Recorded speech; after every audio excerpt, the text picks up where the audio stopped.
Bonjour à tous et bienvenue sur Veto Inside. Aujourd'hui, sujet sur la persistance du canal artériel. C'est un sujet qui vous parle et j'ai le plaisir d'accueillir justement le docteur Cécile Damoiseau, spécialiste en cardiologie au CHV Frégis, pour partager avec elle sur cette intervention. Bonjour Cécile. Bonjour Valérie. Bon, la persistance du canal artériel, Cécile, est-ce que c'est fréquent chez nos chiens et chez certaines races peut-être en particulier? Alors, ça fait partie des 3 cardiopathies congénitales les plus fréquentes chez le chien. Ça fait partie donc du top 3 qu'on rencontre. Et effectivement, on a des races chez qui ça reste la première cardiopathie congénitale.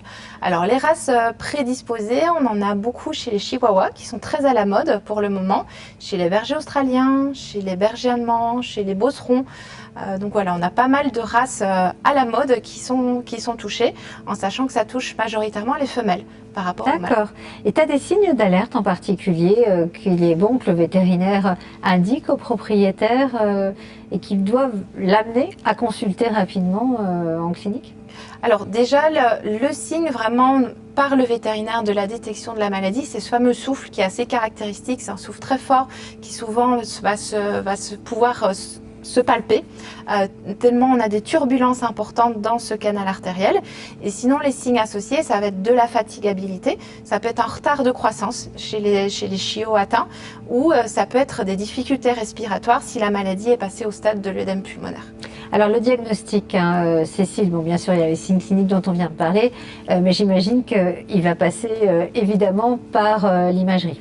Il va passer par l'imagerie, par l'échocardiographie, qui va permettre d'une part de visualiser cette persistance de canal artériel, de vérifier que le sang passe dans le vaisseau sanguin toujours du bon côté, c'est-à-dire du côté gauche du cœur vers le côté droit du cœur.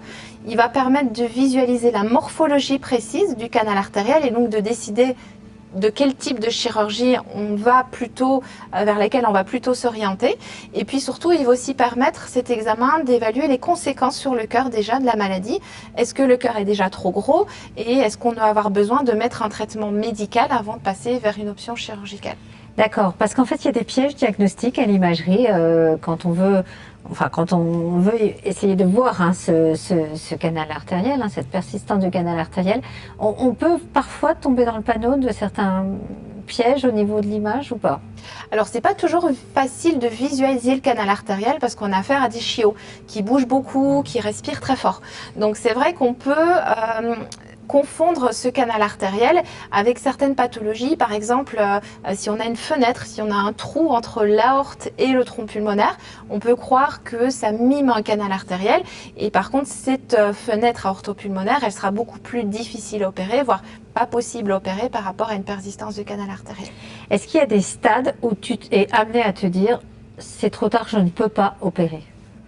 Alors, il n'y aura jamais de stade où on va dire c'est trop tard si on veut vraiment tout tenter pour l'animal. Par contre, c'est sûr que quand la maladie est très évoluée avec un cœur qui est très gros, on sait que malheureusement, la taille du cœur ne va pas pouvoir redevenir probablement à la normale après l'intervention chirurgicale, comme c'est le cas quand la maladie est débutante ou en début d'évolution. Maintenant, tout dépend là de la discussion effectivement qu'on va avoir avec le propriétaire du chien, mais en théorie, il n'y a jamais de stade sur lesquels on va se dire on ne peut rien tenter. Il y a un âge moyen auquel tu te rends compte que cette persistance du canal artériel, elle est vraiment très diagnostiquée chez les races à risque.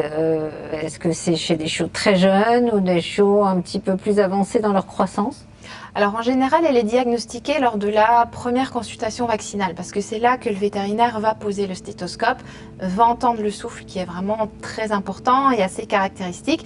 Donc c'est souvent à ce moment-là de la maladie qu'elle est mise en évidence.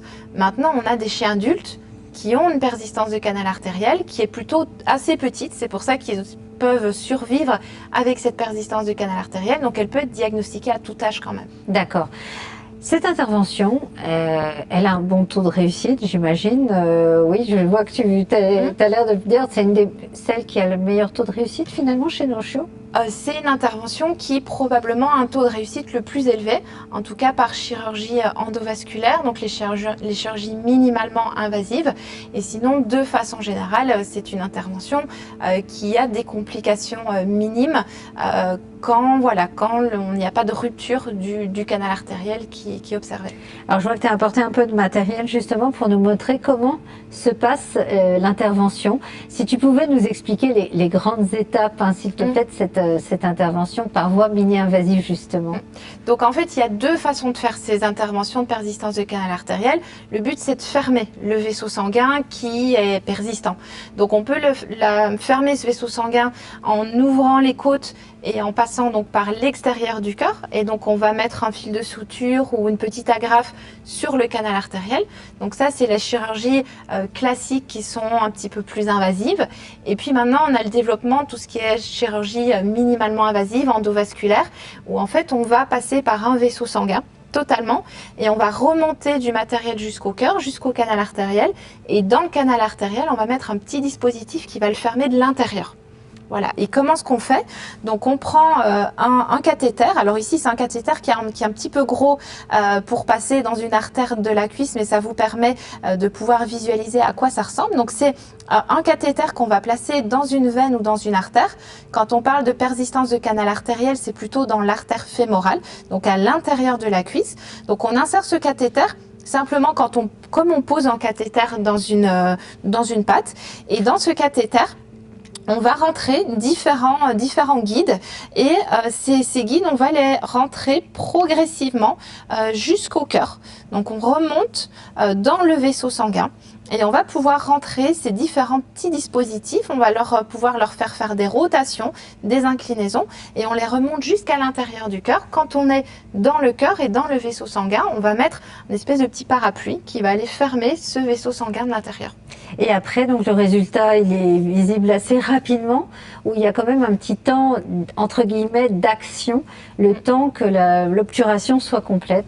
Ça se fait en général en 5 minutes, pendant lesquelles on observe d'ailleurs que le canal artériel, il y a un petit caillot qui se forme, que tout est en train de se refermer. Et dans les 5 minutes après la pose du dispositif, tout est complètement fermé. Et après, on a un contrôle post-opératoire? Bien sûr, on a une échographie donc post-opératoire qui nous permet de vérifier que le canal artériel est bien fermé, même si on l'avait déjà vérifié pendant la chirurgie grâce à l'échographie transœsophagienne. Et puis, il y aura des contrôles réguliers à faire après la chirurgie pour vérifier que la taille du cœur redevient de taille normale. D'accord. Et là, ça prend combien de temps en moyenne? Alors évidemment, ça dépend de stade dans lequel tu es intervenu, mais sur un stade, on va dire, intermédiaire, pas un stade ultime, sur un stade intermédiaire, combien de temps faut-il pour que le cœur reprenne une taille à peu près normale? On estime plus ou moins 6 mois. D'accord. En général, c'est une question de mois. D'accord. Aucun traitement thérapeutique annexe? Alors tout dépend de la taille du cœur. Si le cœur était très remanié avec un chien déjà en œdème pulmonaire, il y a les traitements de support du cœur. Et le but, c'est que l'opération, elle permette de supprimer progressivement ces traitements avec un cœur qui va redevenir bien fonctionnel et de taille normale.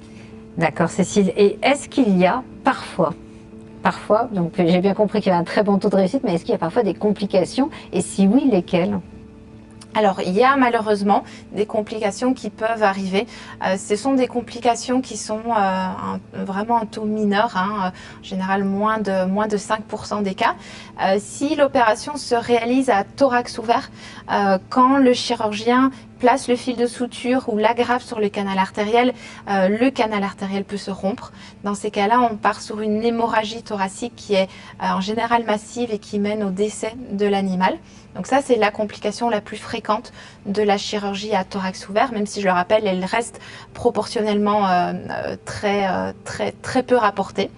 Et au niveau de la fermeture endovasculaire, la complication qui peut survenir, c'est que si on ne mesure pas la taille correctement du canal artériel, on peut prendre un dispositif qui va être de taille trop petite, et donc le dispositif, il peut partir et s'emboliser dans les artères pulmonaires. Heureusement, c'est une complication qui est plutôt rare aussi. Qui est plutôt rare. Bon, en tout cas, un grand merci Cécile, et puis merci de nous avoir démontré un petit peu ce qu'il est possible de faire. J'espère que cet épisode vous aura intéressé. C'est un sujet qu'on connaît bien, nous, dans la profession, la persistance du canal artériel. En tout cas, si vous avez aimé, n'hésitez pas à vous abonner à Veto Inside, à la chaîne d'information vétérinaire. Et puis à très vite pour de nouveaux épisodes. À bientôt. Au revoir.